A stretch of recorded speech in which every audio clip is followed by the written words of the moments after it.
자, 여러분 안녕하십니까? 예, 참 오랜만이죠? 예, 자, 오랜만인데 여러분들 체력적인 부분에 있어서 제가 원래 좀 말씀을 드리는데 우리 진도 나가기에 조금 바빠가지고 말씀을 못 드렸어요. 체력적인 부분에 대해서 제가 몸이 사실은 그렇게 썩 좋은 편은 아니었습니다. 고시 공부할 때에는. 되게 지금은 건강하다는 얘기를 많이 듣는데요. 그게 운동을 계속적으로 이제 하는데 사실 공부를 끊고 한 1년간 열심히 운동하고 딴짓을 했더니만 그때만 건강이 좋아졌지 공부할 때는 영 공부할 때 힘들었거든요. 제가 고시생들한테 추천하는 그런 건강 보양식이 있습니다. 그 건강 보양식이 이제 여러분들 고시 공부할 때 제일 먼저 오는 게 뭐냐면 이제 홍삼이 올라옵니다. 홍삼. 이거 홍삼 좋죠. 예, 홍삼이 올라오는데 왜 시작부터 요 얘기를 하냐면 여러분 체력이 그동안 안 보는 사이에 한 1개월 지났는데 체력이 막 뚝뚝 떨어져 있네요. 자, 이게 홍삼이 오는데요. 홍삼이 보통 6년근 해가지고 정관장을 많이 먹더라고요. 6년근 정관장을 많이 먹는데 이게 아마 30만 원 돈 할 겁니다. 아마. 예, 30만 원 하는데 홍삼은 그 한의학계에서는요. 이게 좀 여러분들 이제 포장이 지금 마케팅이 잘 돼서 그런데 홍삼은 제일 처음 먹을 때 효과가 반짝하고 두 번째 먹을 때는 효과가 거의 안 난다는 게 이제 한의학계의 나름대로 정설입니다. 그래가지고 인삼을 먹지 않는 이유는 인삼은 열이 나기 때문에 몸에 열이 있는 사람은 인삼을 먹으면 좀 안 좋고요. 홍삼은 열이 있는 사람이 먹어도 된대요. 예, 그래서 이제 홍삼을 먹는데 가격 대비에 비해서 고시생들에게는 그렇게 크게 영향을 미치지는 못합니다. 그래서 여러분들께서 먹는 것 중에서 뭐 비타민제라든지 뭐 그런 거 드시면 좀 오히려 나아요. 근데 제가 이거를 처음 시작부터 얘기하면 괜히 그 상품 소개하는 것 같아가지고 예, 좀 그래가지고 일단 수업을 나가고 나중에 쉬는 시간에 여담으로 예, 그러면 가장 좋은 고시생들의 보양식, 건강 보양식은 뭐가 있는지 설명을 드리도록 할게요. 자, 그럼 여러분들 오늘 오셨는데 이제 친족관계입니다. 자, 친족관계 한번 보시죠. 자, 우리 문제집은 595페이지고요. 그 다음에 여러분 요약서는 227페이지입니다. 자, 친족관계 이제 한번 보도록 하겠습니다. 자, 먼저 요약서를 볼게요. 227페이지 친족. 자, 친족은 뭐냐면은요. 이렇게 나눠져 있죠. 여러분들께서 자, 혈족과 배우자와 인족 이렇게 세 가지가 있어요. 자, 혈족. 그 다음에 배우자와 인척. 이렇게 있죠. 자, 그래서 혈족, 배우자, 인척이 있는데요. 자, 혈족은 말 그대로 여러분 피가 섞인 족속. 예, 그래서 피가 섞인 족속입니다. 그럼 여러분들 형제 자매들, 여러분들의 형제, 그 아버지의 피를 물려받았죠. 예, 그렇기 때문에 그 피가 섞여 있기 때문에 아버지가 있다. 아버지하고 어머니가 있고 두 사람의 피를 물려받았고 그 다음에 나와 형제들은 아버지의 피를 물려받았고 어찌 보면 할아버지 피도 물려받았으니까 전부 다 피가 섞여 있으면 같은 핏줄이다라고 하면 혈족이라고 부르는 거죠. 배우자는 여러분 결혼을 하면 생기는 친척이죠. 예, 그렇게 해서 배우자가 생깁니다. 그러면 배우자가 생기게 되면은 어떻게 되느냐? 자, 여러분 결혼하시게 되면 배우자가 생겨야 되는데 자, 지금서부터 예를 들어서 잠깐만 설명 드려볼게요.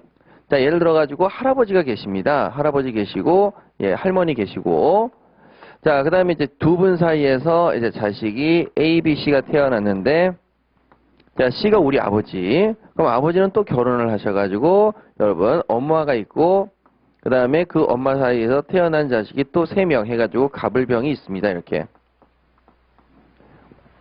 자, 그럼 혈족이라는 것은 피가 섞여 있는 사람들이죠. 그러면 저는, 예, 저라고 하는 사람을 제가 이제 갑이라고 한다면, 자, 피가 섞여 있는 사람들은 전부 다 혈족입니다. 그래서 혈족, 혈족, 혈족, 혈족. 자, 그 다음에 A와 B도 똑같은 피가 섞여 있죠? 예, 그렇기 때문에 여러분 다 혈족. 을과 병도 전부 다 혈족입니다. 이렇게. 그런데 제가 이제 결혼을 합니다. 제가 결혼을 해가지고, 자, 갑다시라고 하는 여자분을 배우자로 맞이한다고 하면은, 자, 이분은 지금 우리 핏줄이 섞였어요? 안 섞였어요? 안 섞였죠? 예, 그러니까 이분은 기존에 우리 핏줄이 섞이지 않는 제가 결혼을 한 배우자가 되는 거죠. 예, 배우자가 됩니다. 물론 아버지를 기준으로 봤을 때에는 이분은 피가 섞였어요? 안 섞였어요? 안 섞였죠. 그렇죠? 누구를 기준으로 보느냐에 따라 달라집니다. 자, 그럼 다 볼게요. 자, 할아버지 할머니의 핏줄로서 A, B, C가 있죠. 혈족이죠. 그렇죠? A는 할아버지 피와 할머니 피를 전부 다 물려받았습니다. B도 할아버지, 할머니 피를 전부 다 물려받았죠. 남자만 피를 물려받았다고 생각하시면 안 돼요. 자, 그럼 C라고 하시는 분이 이제 우리 아버지인데, 자, 아버지가 총각일 때에는, 예, 이렇게 혈족이었다가 아버지가 결혼을 하셨죠. 배우자가 생겨서 결혼해서 자식을 낳았는데, 그럼 그 자식을 기준으로 봤을 때에는 나는 아버지의 핏줄과 어머니의 핏줄을 전부 다 받았다, 안 받았다? 받았죠. 예, 그러니까 혈족이 되는 거죠. 나의 입장에선 엄마도 혈족이 되는 거죠. 무슨 말인지 아시겠죠? 예, 그렇게 됩니다. 그러면 자, 제가 있고 저의 배우자가 있습니다. 자, 이 사람은 우리 핏줄을 물려받았습니까? 안 받았습니까? 하나도 안 받았죠. 그냥 배우자. 새로운 이제 친족이 되는 거죠. 이렇게. 그러면 이분이 배우자로 딱 오면서 자, 인척이 생기게 되는데 자, 먼저 인척이란 이렇게 돼 있죠. 혈족의 배우자입니다. 혈족의 배우자. 그러면 자, 여기 나와 있는 병이라고 하는 제 동생이 결혼을 합니다. 병다시라고 하는 여자분하고 결혼을 했죠. 자, 그러면 이분은 우리가 어떻게 부릅니까? 병다시를 갑이 있고 을이 있고 병이 있는데 병이 결혼을 했어요. 병다시랑 혈족의 뭐가 됩니까? 배우자가 되는 거죠. 그래서 이분이 혈족의 배우자가 됩니다.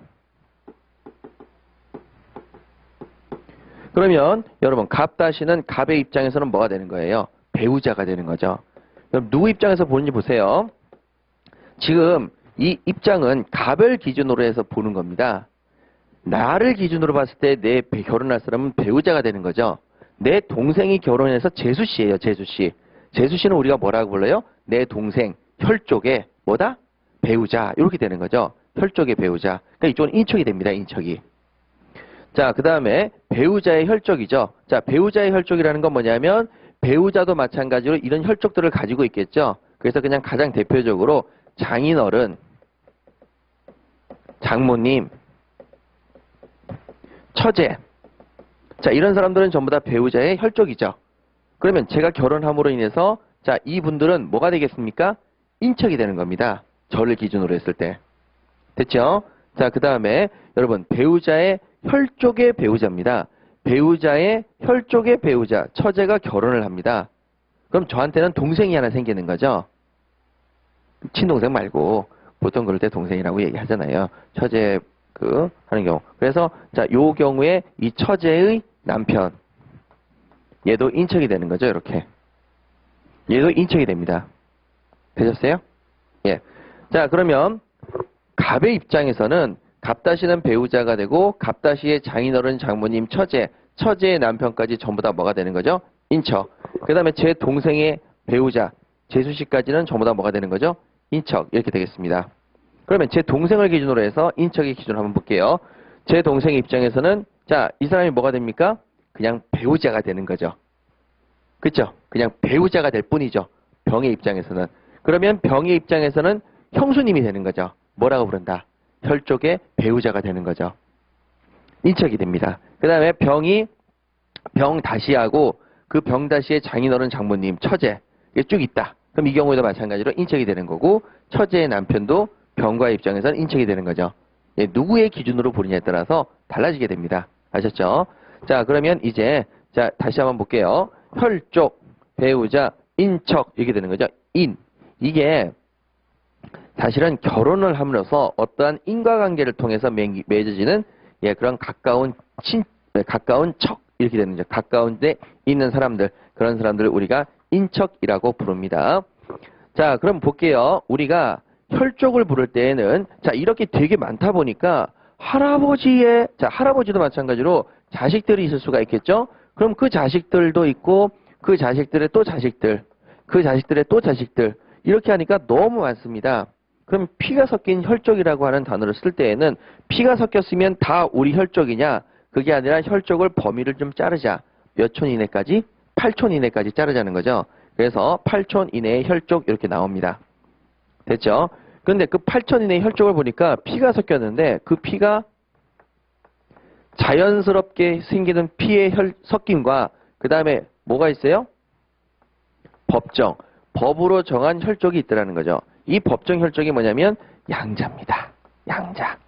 양자는 내 피가 섞인 게 아니라 남의 피만 섞여 있는데 걔를 법률의 규정에 의해서 자식처럼 받아들이는 걸 양자라고 하죠. 그래서 이것을 법정 혈족이라고 부릅니다.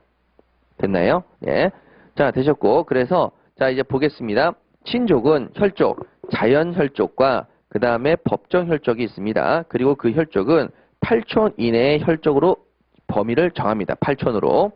그 다음에 배우자가 있고 인척입니다. 인척은 4촌 이내의 범위로 자릅니다.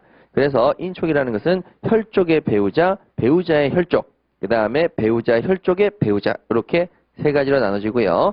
여러분 밑줄을 그으셔야 될 것이 혈족의 배우자의 혈족은 빠집니다. 혈족의 배우자의 혈족은 자 볼게요. 혈족, 자 갑을 기준으로 봤을 때 혈족이니까 병, 혈족의 배우자의 배우자의 혈족, 처제입니다. 처제. 거기 보시니까 혈족의 배우자의 혈족이죠. 자, 혈족의 배우자의 혈족, 처제죠. 자, 그러면은 혈족의 배우자의 혈족. 죄송해요. 배우자의 혈족의 배우자. 여기까지 됐는데 여기를 제가 이게 처제라고 쓰면 안 되고 여러분들 오해가 소지가 있으니까 자, 갑을 기준으로 봤을 때 동생이 결혼을 했어요. 자, 동생이 결혼을 해서 동생의 제수씨의 혈족, 처제가 제수씨의 이제 병의 처제죠, 처제. 처제가 이제 제 기준으로 보는 게 아니라 병의 입장으로 봤을 때 처제죠. 저의 입장으로 봤을 때는 처제가 이쪽이고 이쪽은 처제가 아니죠. 제수씨의 여동생 또는 제수씨의 그렇죠. 제수씨의 여동생이라고 쓸게요. 오히려 오해스러우니까 제수씨의 여동생 또는 제수씨의 누나. 자, 그러면 여러분 제가 지금서부터 이제 하나만 말씀드릴게요. 자, 우리 촌수 계산을 해봅시다. 촌수 계산. 자, 촌수 계산을 해보면 자, 이제 여러분 촌수 계산하는 방법은 알죠? 그러면 자 볼게요. 제 동생과 저와의 관계는 몇 촌입니까? 아니 안다면서요. 자, 촌수 계산은 여러분 이렇게 하시면 됩니다. 저와 제 동생 간의 관계는 같은 부모로 거꾸로 올라갑니다. 너와 나는 무슨 관계니? 그러면 그 시발점을 딱 하면은 우리 엄마 아빠가 같네? 해가지고 부모 위로 올라가면 1촌입니다. 그렇죠? 부모와 자식 사이는 몇 촌? 1촌. 그러면 부모와 그 다음에 내 동생 사이도 또 마찬가지로 1촌이죠. 그럼 합하면 저와 제 동생 사이는 몇 촌이 됩니까? 2촌이 됩니다. 그러면 자, 제 동생과 제수씨 사이에는 부부 사이니까 몇 촌? 빵촌입니다. 0촌. 그러면 제수씨와 제수씨의 여동생이나 제수씨의 누나 관계는 또 몇 촌이겠습니까? 2촌입니다. 그래서 제수씨를 어디서 누구로부터 태어났니? 똑같은 부모 밑에서 태어나서 제수씨의 여동생과 그 다음에 누나가 있을 수가 있겠죠. 그래서 1촌 플러스 1촌 이렇게 됩니다. 그러면 여기서 얘기하는 게 뭐냐면은 자, 우리가 흔히 얘기하는 겹사돈이 가능하겠느냐? 동생이 제수씨랑 결혼을 했으니까 이쪽하고 이쪽은 사돈관계죠. 제수씨의 부모님과 그 다음에 제 동생의 부모님은 두 사람 사이는 무슨 관계죠? 사돈관계죠. 사돈 어르신 이렇게 서로 얘기하잖아요. 그런데 자, 겹사돈은 사돈이 겹친다는 얘기죠. 제수씨의 여동생이나 누나랑 제가 결혼을 하게 되면 또 마찬가지로 우리 부모님과 이쪽 부모님 사이에는 사돈이 돼야 한대요. 되는 거죠. 이걸 뭐라고 한다? 겹사돈이라고 얘기합니다. 겹사돈. 근데 옛날에 여러분 인척은 4촌 이내지 않습니까? 그러면 제 동생이 결혼을 하게 되면 이 제수씨와 제수씨의 여동생 누나 사이에는 저랑 몇 촌이 되는 거예요? 저랑 제 동생 사이에 2촌이고 그 다음에 빵촌이고 이쪽이 2촌이니까 저랑 그 다음에 여동생과 누나 사이는 뭐가 되는 거예요? 4촌이 된단 말이죠. 됐죠? 근데 4촌 이내 인척끼리는 결혼을 못하도록 해놨거든요. 인척은.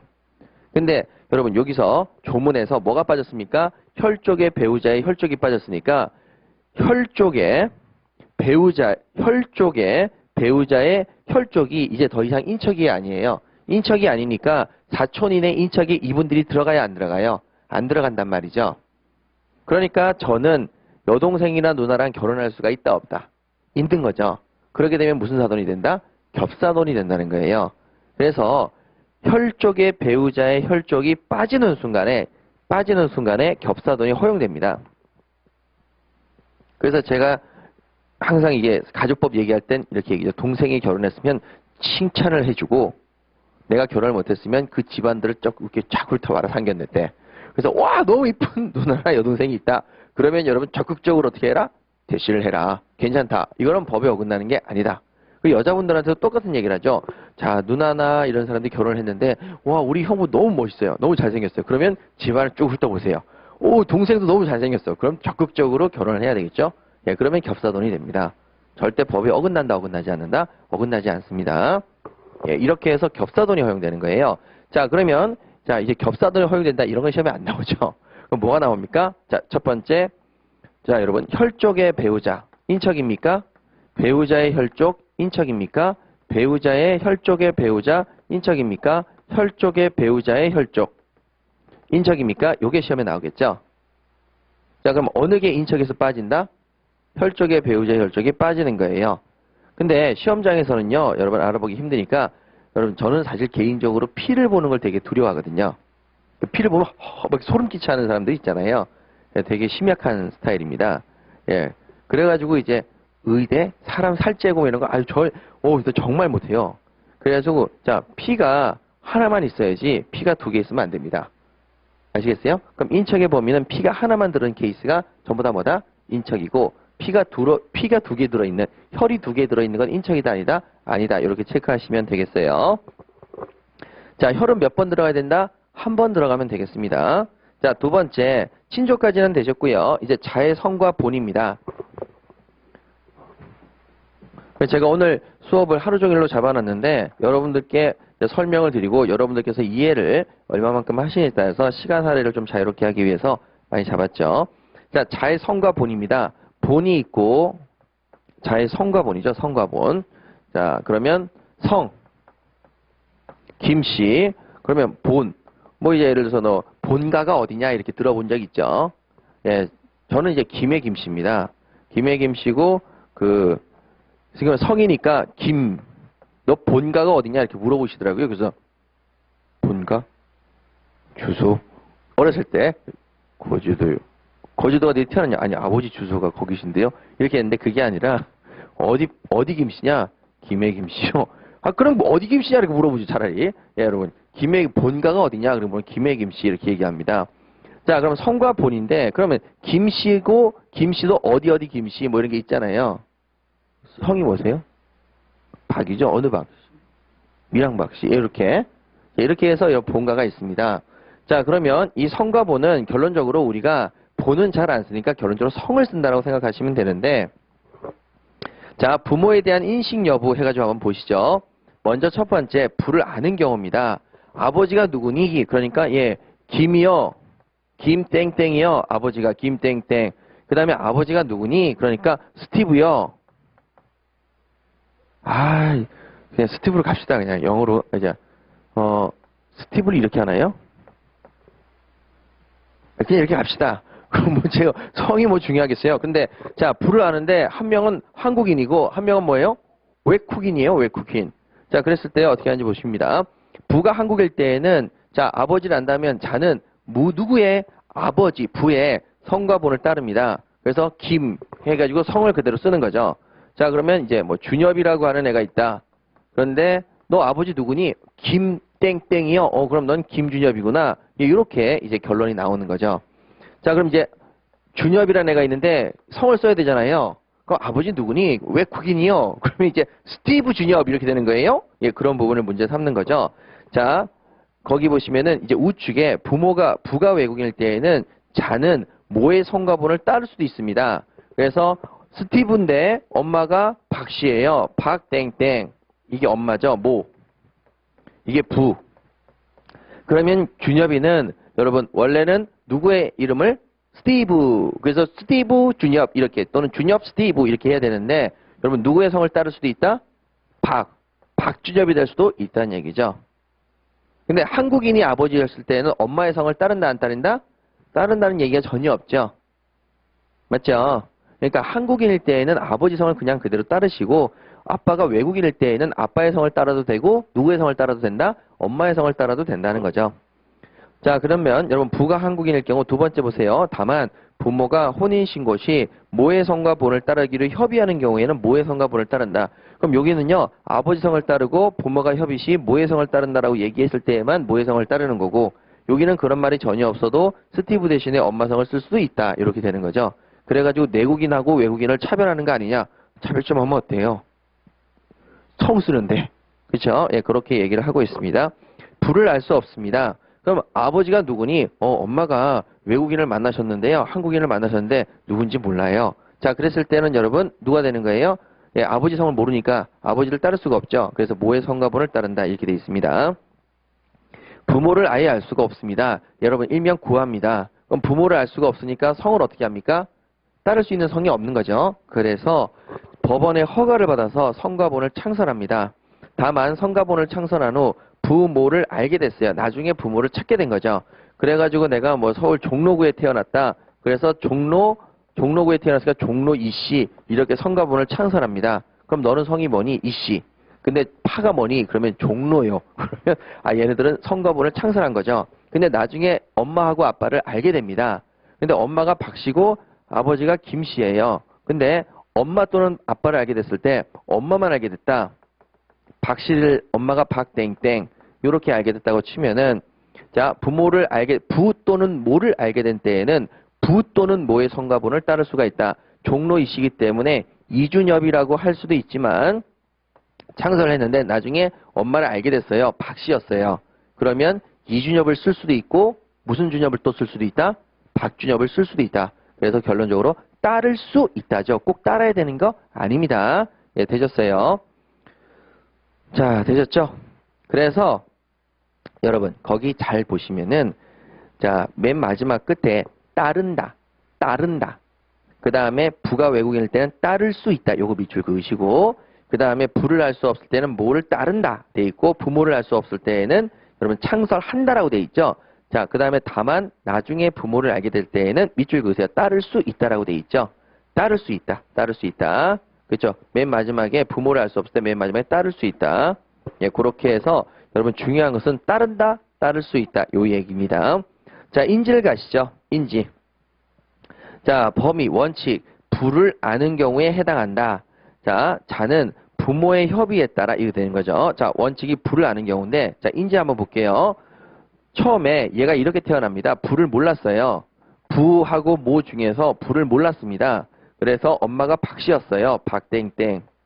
그래가지고 자 이름을 성과본을 박준엽 이렇게 해가지고 미랑 박씨의 박 그래가지고 성과본을 엄마 걸 따랐습니다. 무조건 따라야 되죠? 네, 부를 모르니까 모의 성과본을 따른다. 그래서 박 이렇게 됩니다. 그런데 나중에 알고 보니까 아버지가 김땡땡이었어요. 부가. 이걸 알게 됐습니다. 그러면 자, 요 박준엽이라고 하는 사람은 기존에 아버지를 이제 알게 된 거죠. 몰랐을 땐 엄마의 성과본을 따르다가 그러면 이제 그 다음에 얘기하는 게 자, 아버지한테 인지해 주세요라고 인지를 청구합니다. 인지 청구권을 행사해서 여러분 인지를 청구합니다. 그럼 아버지가 그래 하고 인지를 해줍니다. 인지를. 자, 그럼 얘는 누구의 성과본을 따라야 될까요? 엄마의 성과본을 따르는 박준엽으로 살았었는데 아버지가 인지를 해줬다. 그러면 어떻게 될 것이냐? 보세요. 자는 밑줄 그으십니다. 부모의 협의에 따라 밑줄 그으시고 그래서 종전의 성과본을 계속 사용할 수가 있습니다. 박준엽으로 계속 가도 됩니다. 인지 이후에. 그 다음에 다만 부모가 협의할 수 없거나 협의가 이루어지지 않는다. 그럴 때는 누구한테 가죠? 법원으로 갑니다. 법원의 허가를 받아서 종전의 성과본을 계속 사용할 수 있습니다. 됐죠? 자, 그러면 위에 나와 있는 내용과 여러분 비교를 해보도록 하겠습니다. 자, 위에 나와 있는 내용은 이렇게 됐었죠. 부를 알 수 없으니까 모의 성과본을 따라서 박준엽이 됩니다. 그런데 나중에 부를 알게 됩니다. 그러면 여러분 제가 얘기했죠. 부를 알게 됐는데 그 사람이 한국인이에요. 그럼 누구의 성과본을 따른다? 부의 성과본을 따라야 돼요. 그래서 김준엽 이렇게 가야 되는데 여기서 인지라고 하는 부분은 어떻게 되냐면 제가 잠깐 설명드릴게요. 자, 여러분 두 가지 케이스를 볼게요. 부모가 결혼을 했어요. 결혼을 해서 자식을 이렇게 낳았습니다. 낳아가지고 이제 자식을 키웠는데 예를 들어서 부가 뭐 이혼을 해가지고 떠났다. 이렇게 될 수도 있잖아요. 그렇죠? 자, 그랬을 때 이런 복잡한 경우는 우리의 시험에 안 나옵니다. 그럼 결론적으로 우리가 어떤 경우가 시험에 나오면 부가 모가 결혼하지 않고 사귀고 연애를 하고 있었는데 아이고 죄송해요. 그럼 부모라고 하면 안 되죠. 일단 부인데 연애만 하고 있었어요. 자, A라고 하는 사람이 B라고 하는 사람이 연애를 하고 있었는데 그 연애를 하는 도중에 남자친구가 여자친구랑 헤어졌어요. 헤어졌는데 여자친구가 아이를 가졌고 그 여자친구가 아이를 낳았습니다. 근데 이쪽이 이제 박땡땡이었죠. 그러면 얘는 박씨의 성을 따라서 박준엽이 됩니다. 그럼 이제 아버지를 몰랐기 때문에 그렇게 되는 거죠.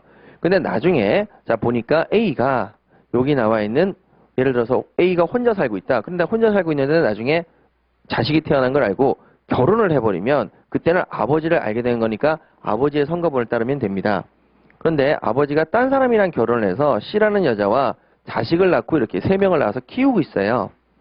그러면 이때에는 자 아버지가 결혼을 안 하고 있으면 그냥 아버지를 알게 된 거죠. 근데 이쪽에서 결혼을 하고 있을 때에는 자 얘가 뭐를 요구하냐면 인지청구를 들어가는 거죠. 인지청구. 인지청구가 들어가면 자 그때 이 A라는 사람이 얘를 인지해 주면은 그때는 아버지 성을 그냥 그대로 꼭 따르는 건 아니고 아버지의 성을 따르는 걸 원칙으로 하되 그리고 난 다음에 부모와의 협의에 의해서 야 어차피 네가 키울 것도 아닌데 너는 얘네들 키워야 되니까 네가 키울 것도 아니고 내가 키울 건데 그럴 때는 그냥 차라리 내 아들로서 성을 박씨로 하겠다. 이렇게 하면 된다 안 된다? 된다는 거예요. 아시겠죠? 인지청구를 했다 하더라도 이렇게 정리하시면 됩니다. 자, 다번에 성과 본의 변경입니다. 조문 보세요. 자의 복리를 위하여 밑줄 그으시고요. 자, 자식입니다. 자식은 성년이든 법정이든 자연이든 성년이든 미성년자든 구별 없이 그 자식의 복리를 위해서 성과 본을 변경할 필요가 있을 때 플러스 부모 또는 자의 청구에 의해서 법원의 허가를 받아서 변경할 수가 있습니다. 여러분 이름을 바꾸는 거랑 전혀 다르죠. 이름을 바꾸는 것은 준엽인데 여러분 이 준엽을 뭐 묘엽으로 바꾸든지 다른 이름으로 바꾸는 건 괜찮은데 성가본을 바꾸니까 박씨를 김씨로 바꾸는 그러한 케이스가 되겠습니다. 그래서 성가본을 변경할 필요가 있을 때 부모 또는 자의 청구에 의해서 법원의 허가를 받아서 변경할 수가 있습니다. 법원의 허가 성가본의 변경이 범죄를 기도 은폐하거나 법령에 따른 각종의 제한을 회피하려는 불순한 의도나 목적이 개입된 변경권의 남용일 경우가 아니라면 법원은 원칙적으로 성과본의 변경을 허가함이 상당하다 이렇게 돼 있죠. 자, 여기까지 정리하도록 하시죠. 자, 그래서 여러분 박준엽이라는 사람이 지금 탈세를 했어요. 100억 정도를 세금을 내야 됩니다. 세금 내기 싫어가지고 성을 바꿔달라 김준엽으로 이렇게 했을 때는 여러분 돼야 안 돼요? 안 된다는 거죠. 그런 경우 빼고는 여러분 성과본을 바꿔주는 걸 원칙으로 합니다. 그래서 이럴 경우에는 뭐 여러 가지가 이유가 있지만은 이름이 좀 희귀한 경우가 있어요. 이름을 좀 바꿔야 되는 경우가 있죠. 그래서 여기 이름을 좀 바꿔야 성을 바꾸면 이름이 좀 이상하지 않는데 어떤 특정한 성을 쓰면 이름이 좀 이상해지는 그러한 경우에도 바꾸는 걸 허용한다는 얘기죠. 자, 여기까지 여러분 문제를 한번 풀어보겠습니다. 595페이지 친족관계 한번 보시죠. 친족관계. 자, 1번입니다. 자, 자는 부의 성가본을 따르되 부모가 혼인신고 시 모의 성가본을 따르기로 협의. 자, 밑줄 그으세요. 혼인신고 시 그 옆에 협의를 합니다. 모의 성가본을 따르기로 협의. 그때는 누구의 성을 따릅니까? 모의 성을 따릅니다. 자, 2번 가시죠. 인지장 나오면은 여러분 협의에 따라 밑줄 그으시고요. 그 밑에 법원의 허가를 받아 밑줄 그으시고 이렇게 종전의 동그라미를 치세요. 종전의 것을 계속 사용할 수 있습니다. 자, 3번 가시죠. 자의 복리를 위해서 자의 성과본을 변경할 필요가 있을 때 법원의 허가를 받아서 이를 변경할 수가 있으나 자의 복리 보호라는 성과본 변경의 제도의 취지에 비추어 밑줄 그으세요. 성년이 된 자는 성과본을 변경하는 대상자에서 제외된다? 아니죠. 자, 그 다음에 4번. 여러분, 자, 법령에 따른 각종 제한을 회피, 밑줄 그으시고요. 그 밑에 성과본의 변경권의 남용으로 볼 수 있는 경우 밑줄 그으시고요. 그 밑에 허가하지 않을 수 있다. 이렇게 확인하시면 되겠죠. 자, 2번 가시죠. 사실혼 관계에 있는 부부입니다. 사실혼 관계에 있는 부부. 자, 여러분 동거하고 사실혼하고 어떤 차이가 있죠? 이렇게 얘기합니다. 사실혼은요, 예, 혼인신고만 하지 않았지 혼인의 의사가 있는 거고요. 동거는 그냥 남자와 여자가 같이 사는 거예요. 이렇게 되는 거죠. 그러면 그 여자친구랑 지금 내가 동거를 하고 있다. 그러면 동거를 하고 있어요. 결혼할 의사가 없어요?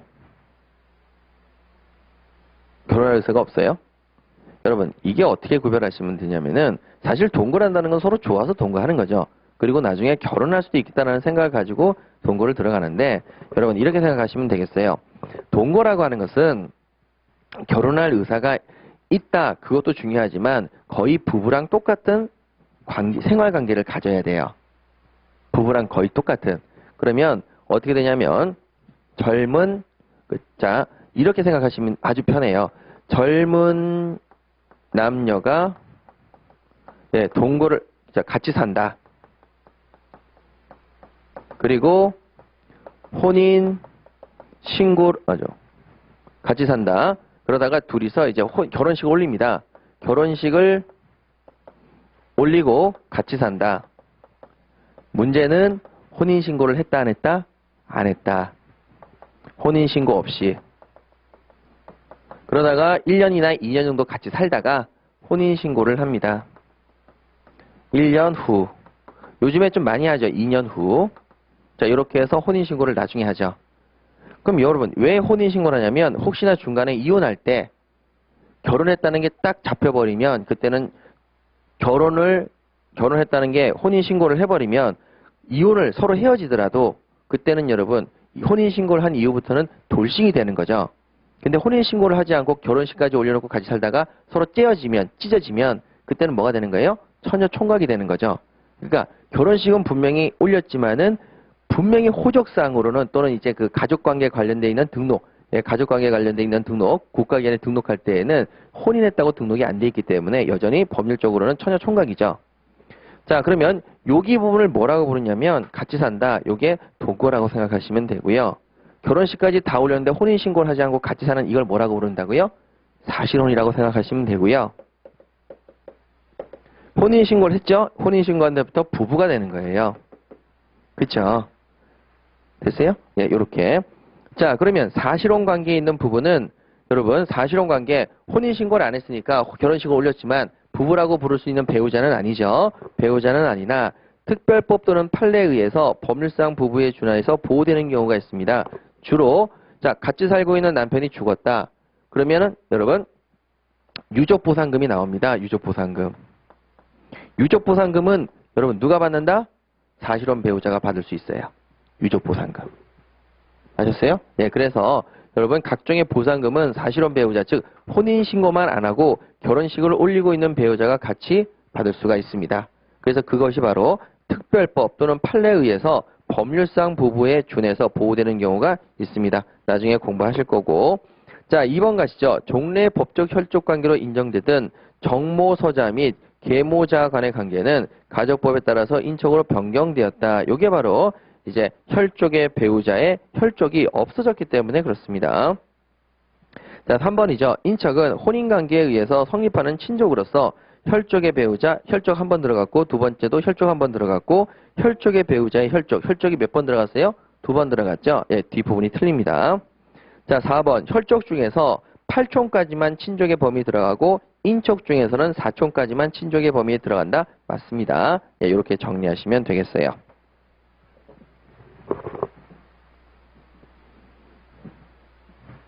자, 여러분 혹시 그러면 제가 하나만 말씀드리자면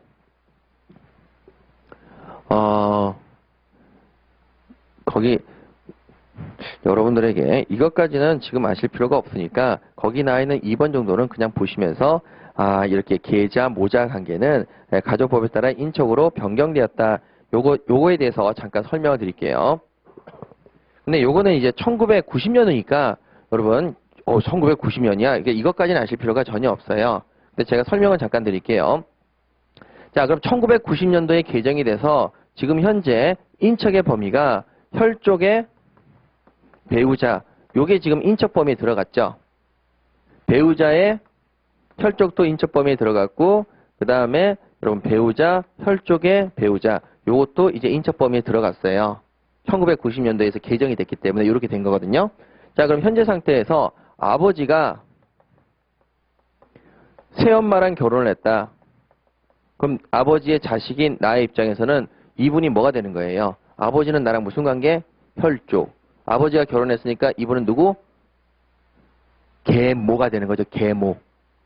계모가 되니까 여러분 새엄마와 나 사이의 관계는 무슨 관계? 혈족의 배우자. 무슨 관계? 인척 관계. 지금 저기 인척하고 있잖아요. 인척. 됐어요? 인척. 그러니까 여러분들 여기서 자 다시 보세요. 자, 제가 무슨 얘기를 하냐면은 아버지와 나 사이에는 피가 섞였죠. 그러니까 뭐가 되는 거예요? 혈족. 그렇죠? 아버지의 피를 받은 내 동생들 다 나랑 무슨 관계? 혈족. 그렇죠? 근데 아버지가 결혼을 했어요. 그러면 아버지의 결혼한 사람 새엄마 계모라고 부르죠. 계모.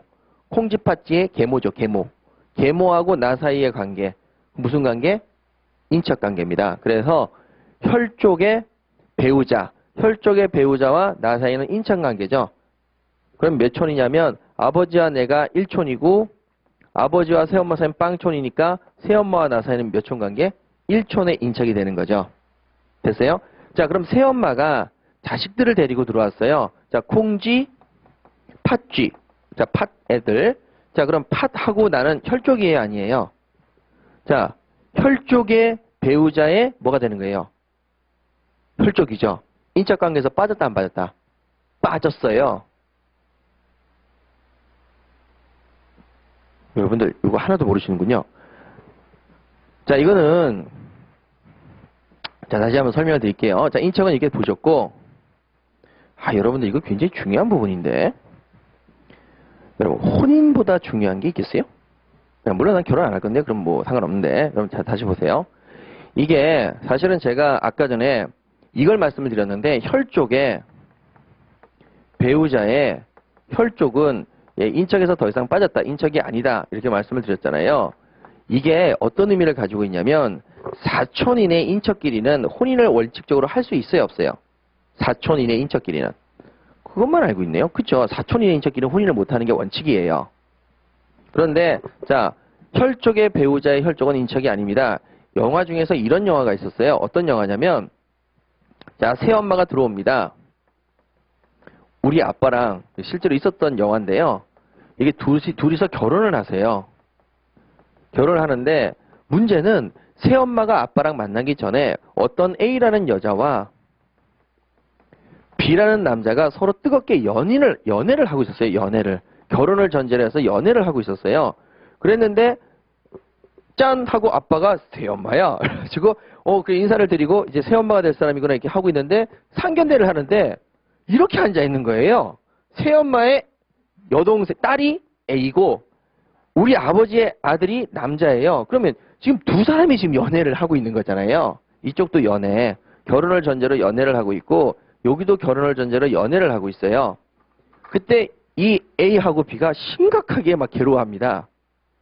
왜요? 옛날에는 인척 범위에 누가 들어갔냐면 바로 혈족의 배우자의 혈족이 인척 범위에 들어갔었어요. 옛날에는.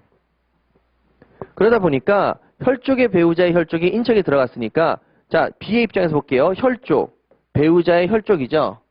사촌인의 인척이 돼버리는 거예요. 얘랑 몇 촌이에요? 그럼 결론적으로 1촌, 빵촌, 1촌, 몇 촌? 2촌의 인척이 돼버리는 거죠. 둘이서 결혼하시게 되면 둘이 인척이 되기 때문에 결혼할 수가 있어요? 없어요? 없어요. 그래가지고 영화에서 둘이서 막 도피도 하고 엄마 아빠가 뜯어 말리고 엄마 아빠가 양보해야 되느냐 니네들이 양보해야 되느냐 이런 얘기가 쭉 나왔단 말이죠.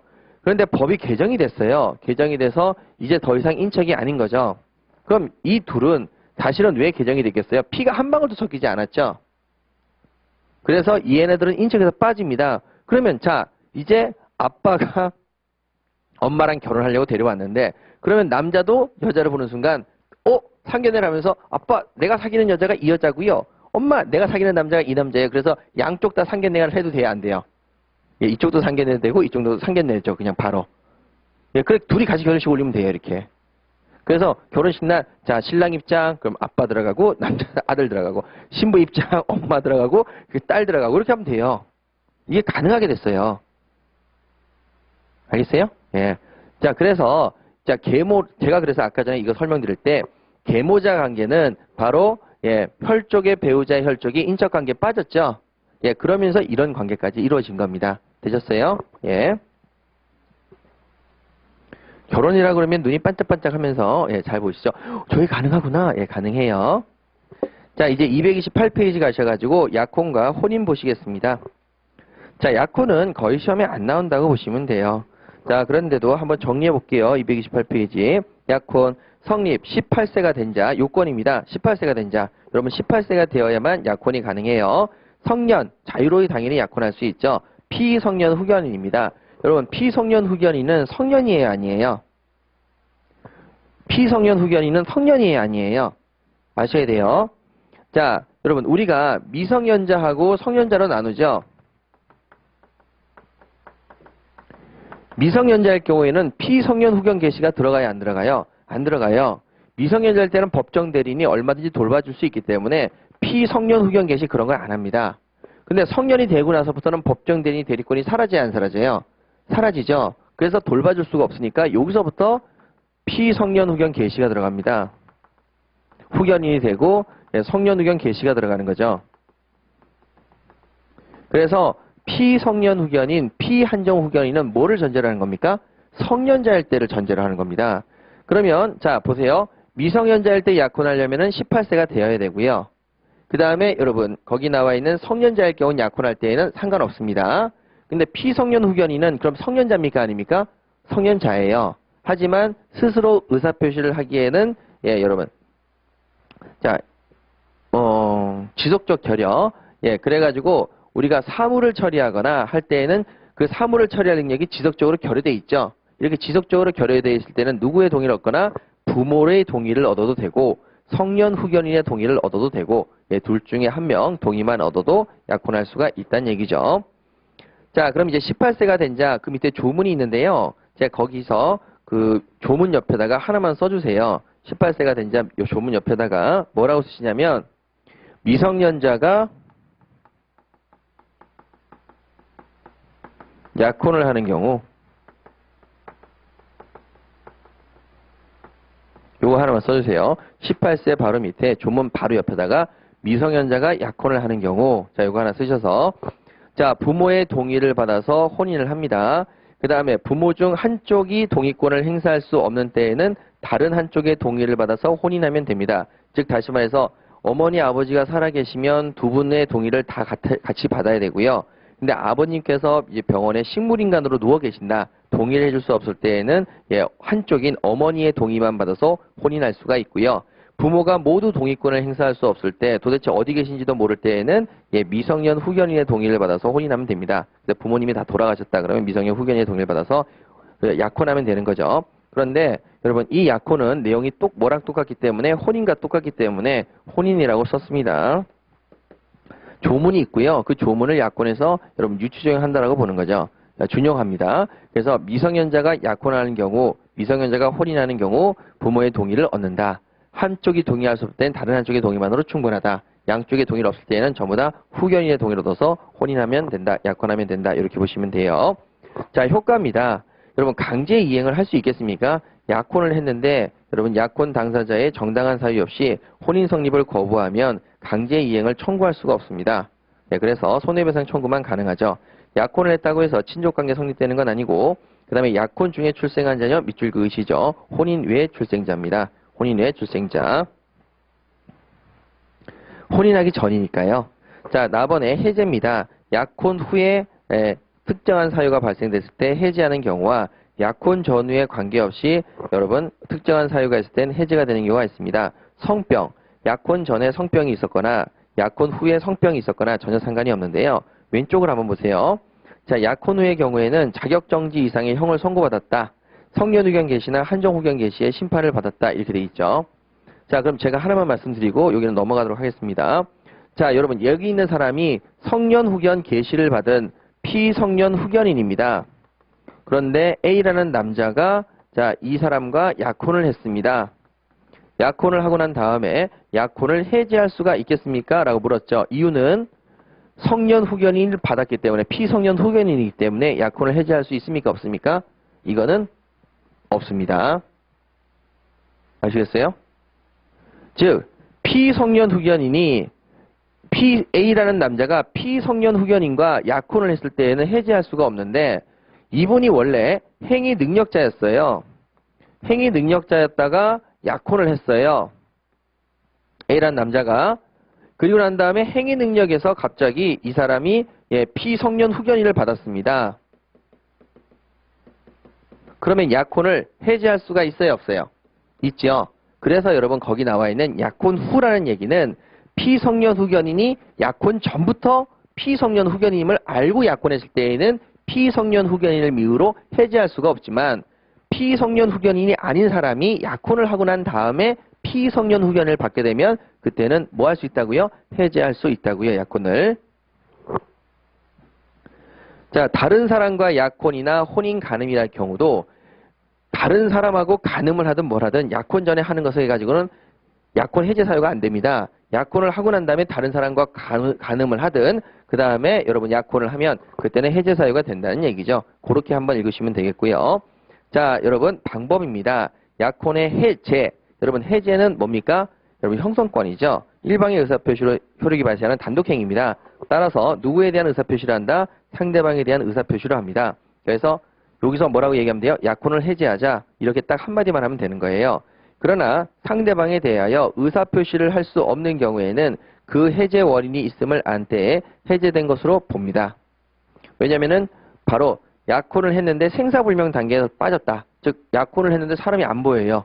1년 이상 안 보여요. 그럴 때에는 약혼을 해제한다는 의사표시를 할 수가 없죠. 그래서 해제 사유를 안 때 해제된 것으로 봅니다. 효과, 약혼을 해제하게 되면 손해배상을 해줘야 되고 약혼 예물은 반환합니다. 그 다음에 여러분 그 밑에 판례, 혼인을 성립한 후에 약혼 예물은 반환하지 않습니다. 왜냐면은 약혼 예물의 반환에서 그 옆에 밑줄 그으시죠. 약혼 예물은 혼인의 불성립을 해제 조건으로 하는 징여입니다. 그럼 해제가 혼인이 불성립되면 기존에 줬던 것을 돌려주는 거죠. 근데 혼인이 성립되면 더 이상 돌려줄 필요가 있습니까? 없습니까? 없습니다. 이렇게 확인해 주시고. 자, 우측에 이제 혼인 갈게요. 혼인도 같은 거니까요. 자, 가번의 성립입니다. 당사자 간의 혼인 의사의 합치가 있어야 되죠. 그래서 여러분 이것은 의사와 표시 중에서 어디로 갑니까? 의사에만 집중이 되어지기 때문에 무효인 혼인, 실질적 의사설이죠. 부부로서의 결합할 의사 없이 어떤 방편을 위한 혼인신고는 무효이다. 국내 취업을 위한 혼인신고, 이런 목적으로 여러분 혼인신고를 했으면 그것은 당연히 무효죠. 유효한 혼인 한번 보세요. 이거 판례를 기억하셔야 되는데 30년간 첩으로 살던 자가 당사자 사이에 이후 동거하기로 하는 합의가 따로 없이 혼인신고 후에도 계속 별거하면서 왕래하려는 의사만 있었더라도 혼인의 실질적인 합의가 없었다고 할 수는 없다. 이렇게 돼 있어요.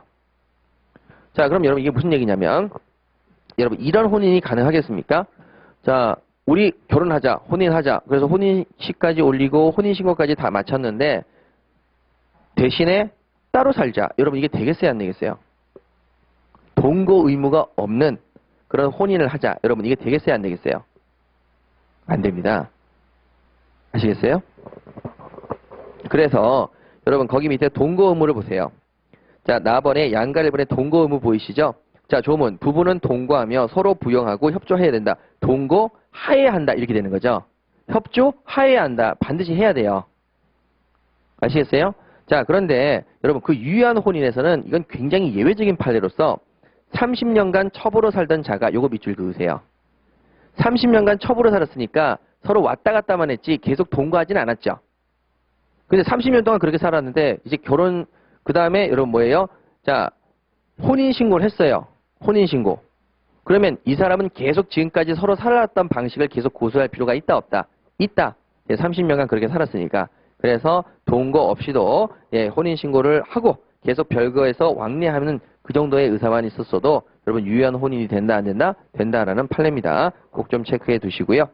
자, 실질적인 요건 18세가 된 자 성년 피성년 후견인 약혼과 동일. 예, 그렇게 보시면 되겠고요. 그 다음에 근친혼이 아니어야 합니다. 혼인을 하려면 8촌 이내의 친족과는 혼인하지 못하고요. 인촉은 6촌 이내의 혈족의 배우자, 배우자의 6촌 이내의 혈족, 배우자의 4촌 이내의 혈족 이렇게 되겠습니다. 자, 여러분 꼭 기억해 주세요. 뭐를요?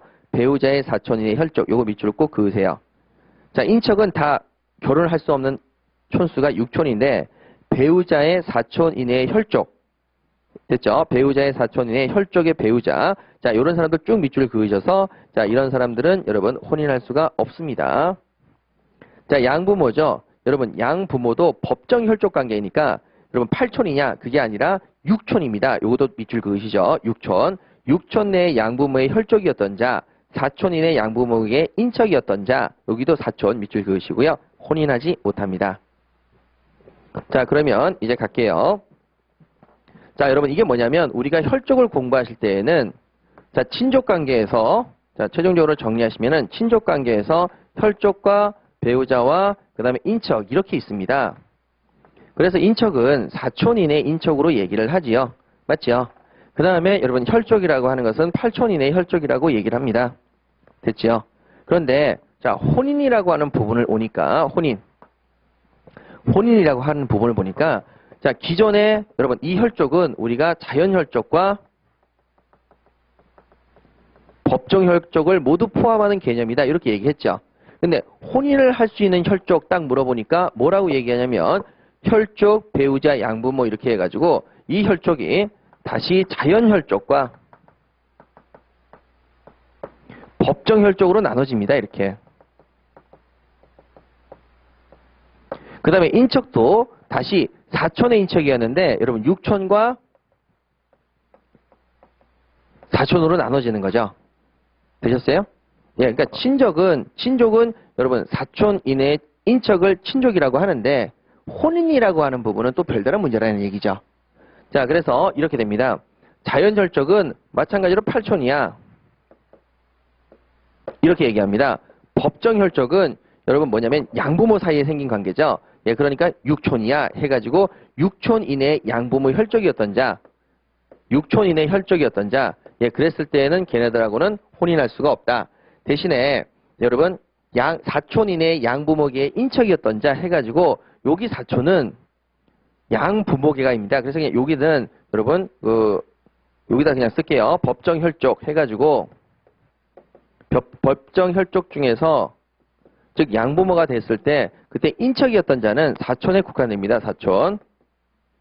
법정혈족으로서 즉 양자로서 인척의 범위는 4촌 이내에서는 결혼을 할 수가 없습니다. 혼인 못하는 거죠. 그리고 여러분 인척, 그냥 일척일 때에는 6촌 이내 혈족의 배우자 해가지고 여기는 자 6촌 이내 혈족의 배우자의 혈족 요까지 들어갑니다. 배우자의 6촌 이내 혈족 들어가는데 여러분 배우자의 혈족의 배우자 몇 촌? 4촌. 예, 그래서 배우자의 4촌 이내 혈족의 배우자 이렇게 되겠습니다. 꼭 좀 체크해 주시기 바랍니다, 여러분. 그래서 여기 부분에서는요. 자, 요렇게 정리가 되니까 깔끔하게 정리하시고요. 자, 형식적 요건은 당연히 혼인 신고죠. 자, 그다음에 납원 보시죠. 납원 보시게 되면은 동거 부양 협조 정조 의무가 있습니다. 동거 부양 협조 정조 의무죠. 부부는 동거하여야 하며 그다음에 또 서로 부양하고 협조해야 됩니다. 그런데 정당한 이유로 일시적으로 동거하지 아니하는 경우에는 서로 인용해야 된다. 받아들여야 된다는 얘기죠. 그래서 야 우리 잠깐 떨어져 지내자. 어느 경우에 남편이 출장 갔을 때. 남편이 출장 갔으면은 한 달 동안 출장을 갔으면 일시적으로 동거하지 아니하는 경우죠. 서로 인용해야 됩니다. 야 그래서 부인이 남편한테 이렇게 얘기하는 거죠. 아니 한 달간 출장 가면 동거 의무를 위반한 거 아니야? 위반 아닙니다. 그래서 그렇게 일시적으로 동거하지 않은 경우는 서로 인용하고요. 동거 의무 위반 시 강제 집행 이렇게 되는 거죠. 자, 동거 의무 위반 시 강제 집행 할 수 있느냐? 그거 당연히 안 되는 거고 손해배상만 청구할 수 있는 거죠. 자 이제 부양 가시겠습니다. 정당한 이유 없이 동거 의무를 이행하지 않는 부부의 일방은 부양료를 청구할 수가 없습니다. 자, 밑줄 동거 의무를 이행하지 않는 부부 일방이 부양료를 청구할 수 있냐. 같이 살지 않으면서 따로 살면서 부양료를 요구하는 것은 절대 안 되는 거죠. 한번 보시면 되고, 자, 부부간에 과거의 부양료를 청구할 수가 있느냐. 과거에 동그라미를 치셔가지고 과거의 부부는 부양료를 청구할 수가 없습니다.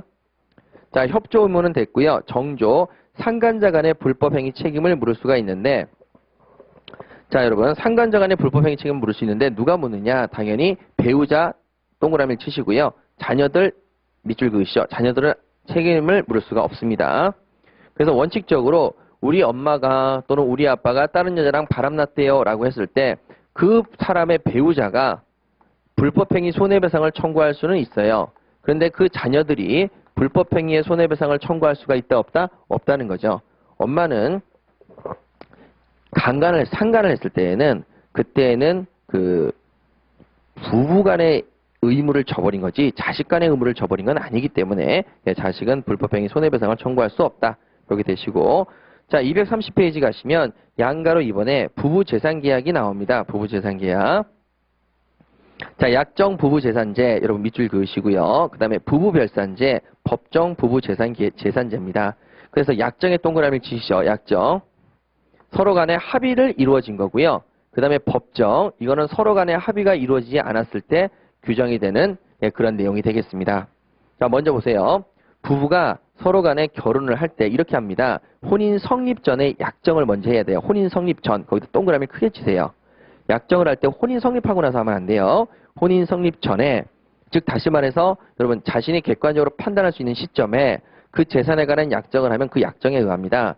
그래서 어떻게 되냐면 혼인식을 올리기 전에 남편하고 부인이 어떻게 약정을 했냐면 내 재산은 내가 관리한다. 내 재산은 부인 재산은 부인이 관리한다. 그 다음에 남편은 생활비에 반을 낸다. 부인도 생활비에 반을 낸다. 이렇게 약정을 했으면 그냥 그대로 간다 안 간다. 그대로 지켜야 되는 거예요. 자, 그 다음에 혼인 중에 변경 불가. 부부가 혼인 성립 전의 재산에 관해서 약정을 한 때에는 혼인 중, 자, 동그라미를 치시고 이를 변경하지 못합니다. 갑자기 부인이 아니 자기 재산을 왜 자기가 관리해? 내가 관리할래. 이렇게 하면 돼요 안 돼요? 안 된다는 거죠. 그런데 여러분 정당한 사유가 있는 때에는 법원의 허가를 얻어서 변경할 수가 있습니다. 법원에 가서 남편이 도박을 해요. 저 재산 날려질 것 같아요. 그래서 제가 관리할 수 있게 해주세요. 이렇게 변경을 요구하면 그때는 가능합니다. 일방의 부적당한 관리를 보세요. 약정에 의해서 부부 일방이 다른 일방의 재산을 관리하는 경우에 자 여러분 이렇게 합니다. 이번에는 서로 약정을 하기를 남편이 그냥 자기가 다 관리해. 처음서부터 혼인 성립 전에 자기가 다 관리해. 이렇게 해서 부인이 다 관리하기로 약정을 했어요. 그럼 부인이 계속 관리하면 되겠죠.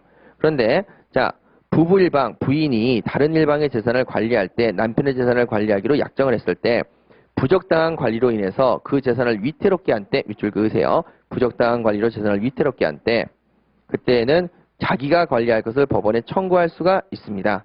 그리고 부부가 재산을 공유할 때는 분할을 청구하는 거죠. 즉 부인이 갑자기 도박에 바람이 불어가지고 이 도박을 하니까 위태롭죠. 예, 그랬을 때에는 약정을 깰 수 있게 되겠습니다. 자, 조문이죠. 등기시 제3자에게 대항 밑줄 그으십니다. 자, 약정을 했어요. 그럼 당사자 간에는 주장할 수가 있는데 이거를 등기하지 않는 이상 등기는 가장 일반적인 효력이 뭐라고 그랬어요? 대항 요건이기 때문에 등기를 하지 않으면 대항 못하고 자, 밑줄 그으세요. 부부가 그 재산에 관해서 따로 약정 밑줄 그으시고요. 오른쪽에 등기를 하지 아니하면 밑줄 그으시고 그 옆에 대항하지 못합니다. 됐죠? 그 다음에 약정에 의해서 관리자를 변경하거나 공유재산을 분할했을 때도 등기하지 않으면 대항하지 못합니다. 그럼 결론적으로 여러분 등기는 대항 요건이기 때문에 등기하지 않으면 대항하지 못하고요. 등기를 하게 되면 뭐 할 수 있겠어요? 대항할 수가 있는 것이죠. 자, 양가로 3번에 부부별산제입니다. 서로 약정을 하지 않았을 때 법률의 규정에 의해서 부부 재산을 하는 거죠. 자, 밑줄 부부 일방의 특유재산으로 한다. 자, 어느 경우에 하냐면 남편이 혼인 성립 전부터 가지고 있었던 재산 그것은 분명히 결혼을 하게 되면 두 사람 사이 재산을 어떻게 관리할까 특별한 말이 없어도 부부 일방의 특유재산으로 봅니다. 남편의 재산으로 보고 부인이 가지고 있던 재산은 부인의 재산으로 법률의 규정에 의해서 봐주는 거죠. 그 다음에 여러분 두 번째 밑줄 그으세요. 혼인 중 자기의 명의로 취득한 재산 요거 밑줄 그으십니다. 혼인 중 자기의 명의로 취득한 재산. 자, 전부터 가지고 있었던 재산은 특유재산으로 가는데요.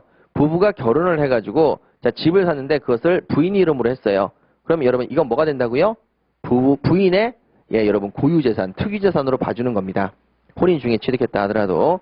그럼 이제 저 같은 경우에도 혼인을 하기 전에 가지고 있던 재산이 조금 있었어요. 그러면 이것은 지금 저랑 아내 사이에서는 재산을 어떻게 관리하자 이런 얘기에 대해서 서로 약정을 한 적이 없어요. 그럼 이제 부부별산제, 즉 법정 재산 관리로 들어가는데 제가 가지고 있던 재산은 제 거로 보고 특유재산으로 보고 부인이 가지고 있던 재산은 부인의 특유재산으로 봅니다. 근데 결혼을 하고 나서 집을 샀어요. 근데 그걸 부인 이름으로 했습니다. 그러면 누구의 특유재산으로 본다? 부인의 특유재산으로 봅니다. 자, 그 다음에 여러분 부부의 공유로 추정한다. 부부의 누구에게 속한 것인지 분명하지 아니한 재산. 자, 결혼을 했어요. 그런데 텔레비전을 샀어요. 자, 그럼 이거 텔레비전은 누구 거예요? 이름을 쓸 수가 없죠. 그러니까 이 경우에 누구 거라고 명확하게 잡을 수가 없네요. 자, 그러면 이거 뭐로 본다? 공유로 추정합니다. 결혼하고 나서 산 물건 중에서 등기가 되어 있는 이 부동산 이런 거 빼고 등록을 할 수 있는 자동차 빼고 나머지는 전부 다 뭐예요? 공유로 추정하겠죠. 자, 그 다음에 그 밑에 자 이제 부부의 특유재산이 끼어지는 케이스를 보십니다. 특유재산이 공유로 추정이 번복됩니다. 밑줄 그으세요. 재산 취득에 일방의 현명이나 내조의 공이 있다. 이걸로 가지고는 추정이 번복되지는 않습니다. 남편이 약국의 경영을 도왔다. 남편의 약국 경영을 도왔다. 이것도 남편이 얻은 재산의 추정을 번복하지는 않습니다. 공유로 추정 번복하지 않습니다. 그럼 하나 볼게요. 자, 보시게 되면은 부인 이름으로 지금 제 아내 이름으로 자 집을 샀습니다. 그러면 부인의 특유재산으로 봅니다. 부인의 특유재산. 그러면 제가 이렇게 얘기하는 거죠. 내가 집에서 설거지했다. 집에서 청소했다. 그러니까 난 이 재산에 대해서 공유로 좀 추정을 번복해달라. 공유로 바꿔달라. 이게 되겠어요? 안 되겠어요? 안 됩니다. 그런데 내가 이 집을 사는데 내 계약금 3억 원이 들어갔다. 3억 원이란 내 돈이 직접 들어갔다. 그랬을 때는 부인의 특유재산이 아니라 뭐로 바뀌겠어요? 공유로 바뀌는 거죠. 아시겠어요? 그러니까 이 집이 5억짜리인데 부인이 2억을 내고 내가 3억 원을 투자했다. 그러면 내가 3억 원을 투자했으니까 이 재산은 부인 혼자의 특유재산이 아니라 뭐로 바뀐다고요? 공유로 바뀐다고요. 공유로. 아니 제가 얘기했잖아요. 공유할 때 부부가 서로 돈을 투자해가지고 집을 샀다. 그러면 이 재산은 뭐가 된다? 공유다. 그렇죠? 공유가 된다니까요. 예, 그래서 각각의 지분이 있죠. 그럼 이혼할 때 헤어질 때에는 여러분 이 재산을 분할해요? 안 그러면 분할하지 않고 그냥 부인 다 가져요. 분할하는 거죠. 네, 되셨죠? 자, 오른쪽에 특유재산이 공유로 추정을 번복하는 경우 자, 대금의 일부씩을 분담했다는 사실을 증명하거나 부부가 연대채무를 부담해서 매수했다. 부부가 둘 다 돈을 빌려서 그 땅을 샀다. 이렇게 매수했다라고 하면 추정이 번복되겠죠. 처가 여러 차례 부동산을 매입하였다가 처분하는 방법으로 재산을 증식했다. 여러분 이 판례는 뭐냐면은 남편 이름으로 돼 있었어요. 남편으로 돼 있는 부동산이었습니다. 그러면 당연히 이 부분에 대해서는 남편의 특유재산으로 갈 겁니다. 그런데 거기에 뭐라고 얘기했냐면 이 땅을 왜 이 남편이 사게 됐는데 부인이 원래는 요만한 땅을 내가 팔고 다시 사고 그래서 차익을 좀 건지고 다시 또 좀 더 큰 땅을 내가 사고 딴 사람한테 팔아서 차익을 또 건져서 그 돈을 가지고 이 땅을 산 것이다. 이렇게 얘기를 한 거예요. 그러면 여러분 남편의 특유재산으로 보는 게 아니라 뭘로 바뀌겠어요? 공유로 바뀐다는 얘기죠. 예, 이렇게 정리하시면 됩니다. 자, 일상가사 대리권 이쪽 부분인데요. 일상가사 대리권은 나중에 좀 이따 하도록 하고요. 우리 문제 한 문제만 풀고 잠깐 쉬겠습니다. 597페이지에 여러분 1번 보세요. 약혼에 관한 설명으로 틀린 것은 이렇게 되어 있네요. 1번 약혼은 장래 혼인을 성립시키려는 당사자 간의 합의다. 그냥 보시고 넘어가시면 됩니다. 2번 약혼의 당사자는 밑줄 혼인관계를 성립시킬 의무를 부담하며 이 의무를 위반했을 때 뭐를 발생한다? 손해배상이죠. 예, 여러분 강제이행 안 됩니다. 그 다음에 약혼 예물을 수수하고 일단 부부관계가 성립 밑줄 그으시고요. 그 밑에 약혼 예물의 반환을 구할 수 있다 없다? 없습니다. 혼인이 성립됐기 때문에 더 이상 약혼 예물 반환을 구할 수 없고요. 4번 약혼은 혼인관계를 예정한 것으로 약혼 중에 출생한 자는 바로 혼인 중에 출생자의 지위를 취득합니까? 혼인 외 출생자입니까? 혼인 외 출생자 되겠습니다.